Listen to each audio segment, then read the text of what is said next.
What we have here in front of us is the Control4 SR250 remote. As you can see, this is a universal remote that will work with your Control4 home automation system. It'll be able to control any aspect of your system.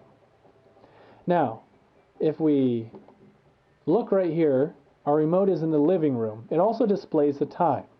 So you can change this remote to be on any room in your house. And I'll show you how to do that later. The most important button on this remote is this big red 4 button.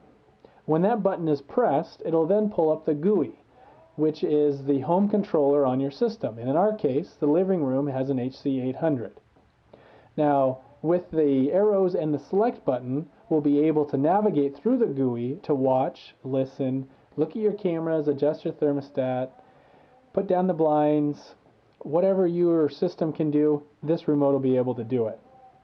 Now, if you want to bypass that GUI, all you have to do is go up to the watch button. So now, this is one less step. Go to watch, and then select what you would like to watch, what sources are available on that TV. So in our case, we'll watch the Blu-ray player. So now the Blu-ray player pulls up on the living room TV, and this remote then turns in to the Blu-ray universal remote.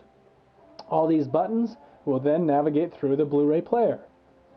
Now you can do the same thing with listen if you have speakers in that room.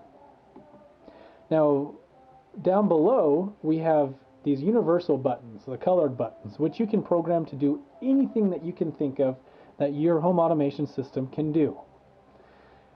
Another very important button on this remote is list. List, you'll find yourself using this button quite a bit. This is how you change rooms. So right now you can see that we're in the living. You go into your house, you go to location, and from here you can change to whatever room you have in your house that has a TV or that's programmed with audio, anything. We'll go back out, go into list. If you go back into house, you can access your custom buttons. And then in our case, we have a custom button that's for find remotes. So you can select this from any of your remotes and you can actually find the living room remote. It'll actually send a pulse beep out to that remote until a button is pushed. Now go back into house, custom buttons, and you have your contacts, your relays, and those you usually typically will not use unless you have contacts or relays in your system. Let's go back into list. Now this is also where you'll be able to access your lights. So in the living room we have lamps. So as you can see right now, the lamps are actually turned off. Look at that little light bulb. It's empty. Once you press the button to turn the lamps on, the light bulb fills up. This is two-way communication for the remote. So now the remote knows that the lamps are on, even though you can't physically see the lamps, you know that they're on. Now once you press that again, it'll then ramp the lights down and then eventually turn it off. And you can tell by having that empty light bulb. Now we go back into list. Music, videos, TV, radio, and comfort. Those are all things that you can access through the watch and listen other than the comfort button. The comfort button will then do your thermostats, your blinds, your contacts, and your relays. So that gives you access there. Go back into this list button. Another button that is very important to know is the info button. From info you can go down to configure, and from here you can display the brightness of the remote. You can display the keypad brightness, turn on or off motion detection, and also light sensing of the remote. Right here we actually have a light sensor, you can see.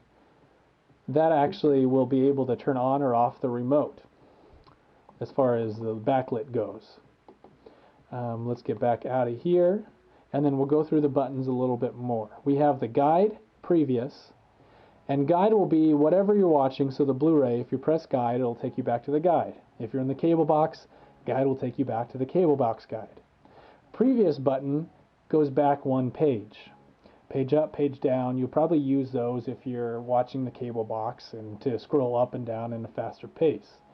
Down below we have the mute, info, menu, and cancel. Now cancel is another very important button that you'll be using, because if you're in a spot that you want to go back, typically if you press cancel, you'll go back. Volume up, volume down, typical. Channel up and channel down, very typical. So down below actually we have fast forward, rewind, pause, stop, and DVR. Those buttons will be used typically when you're watching the cable box or your satellite dish or whatever, even your movies. Down below that we have all the number keys, and those are pretty self-explanatory. But most often, I mean, this remote is a very unique universal remote that's very simple to use. Again, that was the SR250 remote by Control4.